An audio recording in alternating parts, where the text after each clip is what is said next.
c'est la maternité, qui est le grand game changer dans la parité. Quand il s'agit ensuite de gérer la vie familiale, d'aller chercher un enfant à l'école qui soudainement est malade, etc. Vous en connaissez beaucoup, vous, des hommes qui vont chercher leur enfant à l'école quand l'école les appelle ?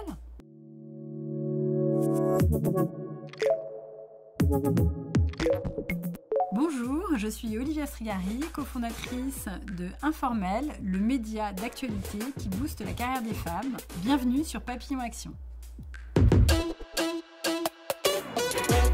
J'ai eu une première période de carrière dans le journalisme tournée vers l'international. Ensuite, j'ai bifurqué vers le voyage, à la tête d'une publication qui s'appelle Hôtel et Lodge, dans l'univers du tourisme très haut de gamme. Ensuite, j'ai fait une petite pause et j'ai lancé mon blog à l'époque, avant d'intégrer une des agences du groupe Havas en tant que directrice de la communication. J'ai ensuite intégré le groupe Marie-Claire, où j'ai dirigé le pôle parental pendant 5 ans, avant de lancer à nouveau une nouvelle entreprise qui est née il y a tout juste un an.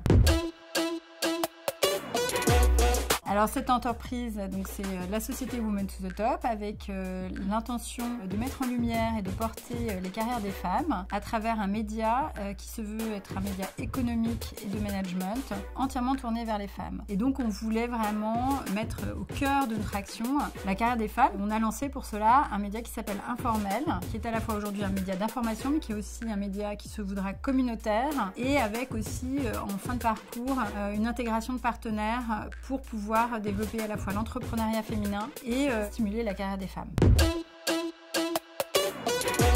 Aujourd'hui, il n'y a que 32% de femmes entrepreneuses.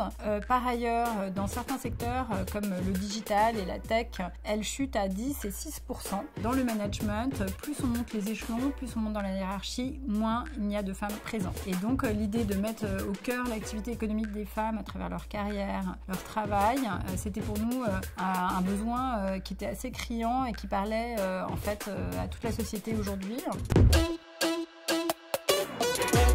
Alors notre engagement, il est surtout tourné à travers la parité homme-femme, mais il est aussi tourné sur le soutien, en fait, sur l'accessibilité aux informations pour soutenir cette parité, pour soutenir plus de femmes entrepreneuses. On a voulu remettre cette information au cœur de notre activité. Et notamment, il y a aussi une autre chose importante, c'est l'importance des rôles modèles. Il y a beaucoup de femmes qui accèdent à un très haut niveau de carrière, et donc c'est important aussi de les mettre en lumière.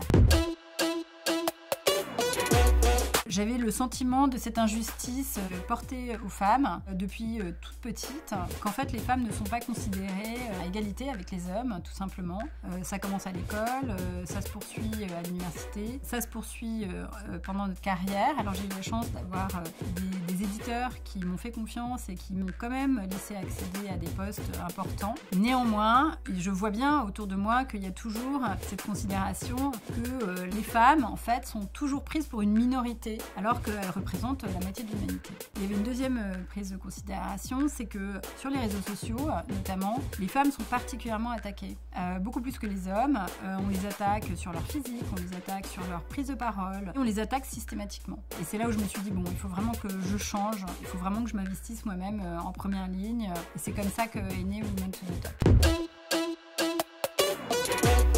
Alors, il y a plusieurs biais. Le premier biais, c'est l'effet clanique des hommes dirigeants qui, pendant des années, se sont entourés de ce qui leur ressemblait. Le deuxième point, c'est que les femmes ne vont jamais aller demander. Donc souvent, se mettent en retrait simplement parce qu'elles ne vont pas demander un poste. Il y a l'effet numéro 2 aussi. On a beaucoup de directrices adjointes, de vice-présidentes, etc. Donc c'est l'éternel numéro 2. Et par ailleurs, c'est la maternité qui est le grand game changer dans la parité. Quand il s'agit ensuite de gérer la vie familiale, d'aller chercher un enfant à l'école qui soudainement est malade, etc. Vous en connaissez beaucoup, vous, des hommes qui vont chercher leur enfant à l'école quand l'école les appelle ? Alors l'égalité des chances, inévitablement ça nous ramène à la parité homme-femme. L'égalité des chances, elle commence tout petit.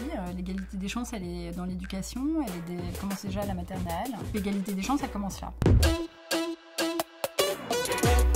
Alors mon conseil aujourd'hui pour les femmes, pour qu'elles puissent se faire écouter, c'est de rester toujours dans le factuel et de ne pas partir dans l'émotionnel. Parce qu'en fait, je me rends compte que quand on est dans le factuel, on pose le débat. Le deuxième point, je pense que le plus grand conseil qu'on m'ait jamais donné, c'est de prendre les choses aussi avec un peu d'humour, qui va faire prendre conscience de façon positive à la personne en face, qu'elle n'a pas été vraiment à l'écoute. Et après, c'est des techniques aussi de prise de parole. Souvent, les femmes ne la prennent pas tout court. On a besoin de dire quelque chose, il ne faut pas hésiter à le dire.